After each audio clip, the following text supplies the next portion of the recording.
한국의 1020. 윗세대가 이룬 경제적 풍요와 민주화 속에서 성장해 정보화로 무장한 디지털 세대. 월드컵과 대선을 거치며 새롭게 주목을 받고 있는 대한민국 신인류.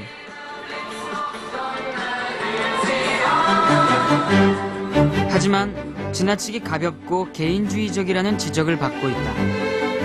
대한민국의 미래인 한국의 1020. 그들이 말한다.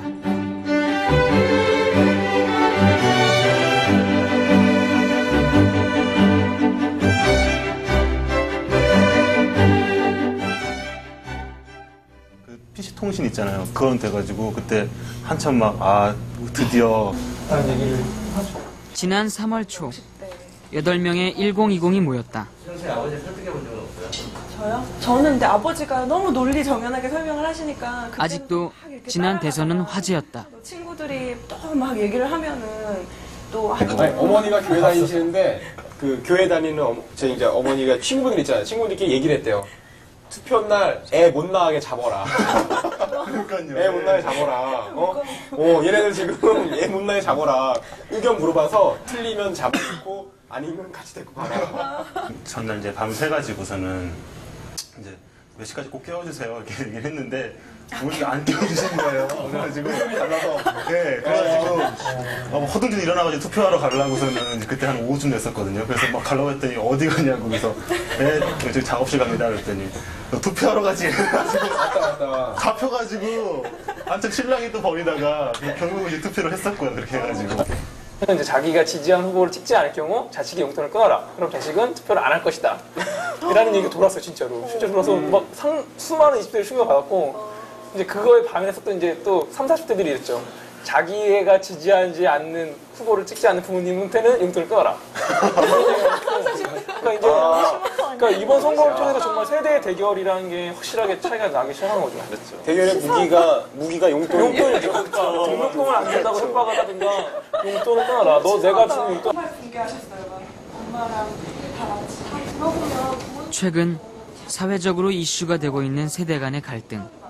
그 시작은 가까운 데 있었다. 지난 대선 때는 굉장히 서로 설득하려고 많이 했었거든요. 그러니까 뭐 이런 이유로 저런, 그때도 의견이 틀려서 근데 잘 안 되더라고요. 그게. 그다음에 이런 얘기해도 되는지 모르겠지만 저희는 집이 부산에 있고, 그러니까 지역색 같은 게 좀 있는 것 같아요. 근데 저는 대학 때부터 나와서 살았으니까 아무래도 친구들이나 뭐 그래서 그런 걸로부터 자유롭고, 근데 잘 안 되더라고요. 자기 조건이 있으니까. 그래서 이번 대선 때는 그렇진 않고 그냥 서로 얘기를 하고 관심 가지고 여쭤는 보죠. 누구 찍으셨어요? 이렇게 하기는 하는데 설득하는 것보다는 서로 그냥 인정해주고, 그다음에 뭐 선거 끝나고 나서 어머니가 좋겠네 그냥 그러시더라고요. 그래서 네 좋아요 그냥 그러고.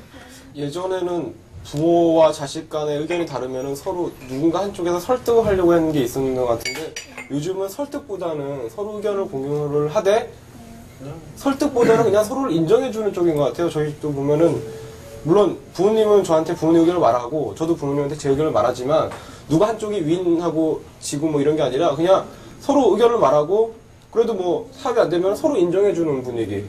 저는 좀 넘을 수 없는 벽을 좀 발견하는 기회가 한번 있었는데요.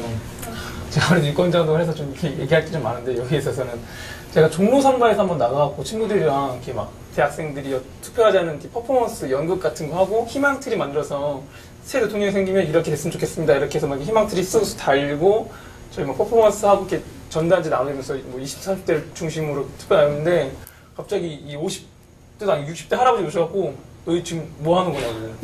그런 거였어요. 저는 대학생이고요. 저희 20대인데 20대 투표를 너무 낮고 사회를 앞으로 이제 이끌어갈 세대로서 이런 게 필요해서 하고 있습니다. 그러니까 니네 20대들이 공부도 안 하고 돈도 안 벌어가면서 이런 걸 할 리가 없대요. 니네 노무현 그때 하는 거지? 이러는 거였어. 아니라고, 저 유권자 운동 하고 있는 거라고. 그러니까 니네가 그럴 리가 없다고. 그래서 저희한테는 이제 욕을 하시는 거예요. 야, 이 자식들 하면서. 니네가 그럼 되겠냐고. 뭐.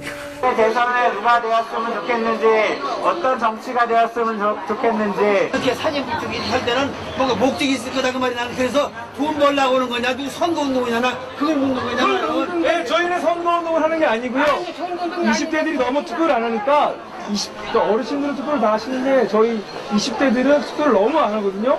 근데 20대들은 이렇게 투표를 하라고 얘기를 안 하면 투표를 잘 안 해요. 그걸 한다면 그걸 너보다 세상 더 살았어.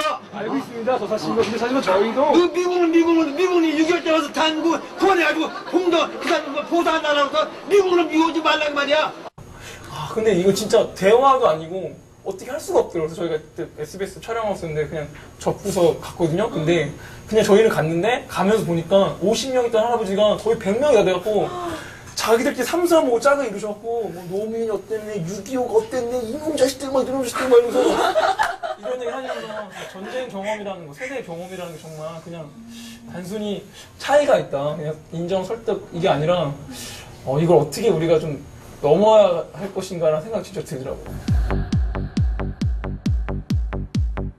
지난 2월의 전화 여론조사에서 20대 응답자의 57%가 세대 차이를 느낀다고 답했다.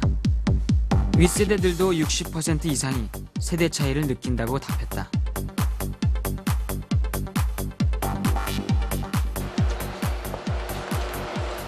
부모 세대가 이룩한 풍요로운 환경에서 성장한 1020. 그러나 종종 부모 세대를 당혹스럽게 한다. 근데 저 같은 경우는 그 당시에 너무 힘들었던 게 학교가 너무 맞지 않았어요. 그러니까 일단은 너무나 절대적이었고, 그러니까 이유가 없는 대답만 있는 거잖아요. 그러니까 너는 왜 이렇게 해야 될까? 라는 거에 대한 이유는 설명해주지 않은 채 대답만 있고 대학 가. 딱 이렇게 돼 있으니까 처음에는 이제 나름대로 적응하려고 노력도 했지만 이게 나중에는 숨이 막히는 거예요. 그러니까 가장 결정적 이유가 된 게 신체적으로 반응이 와요. 어떤 사람이 어떤 환경에 대해서 너무나 혐오감을 느끼기 시작하면 막 이렇게 몸에서 반응이 오잖아요. 막 학교 가기 싫어 토한다든가 아니면 막 몸이 되게 나른해진다든가. 근데 학교만 나오면 쌩쌩해지고. 자신이 가진 창의력과 꿈, 그것을 살려주지 못하는 학교를 견딜 수 없었던 장정아. 그러나 부모 세대들에겐 쉽사리 이해하기 어려운 아이다. 장정아는 두 번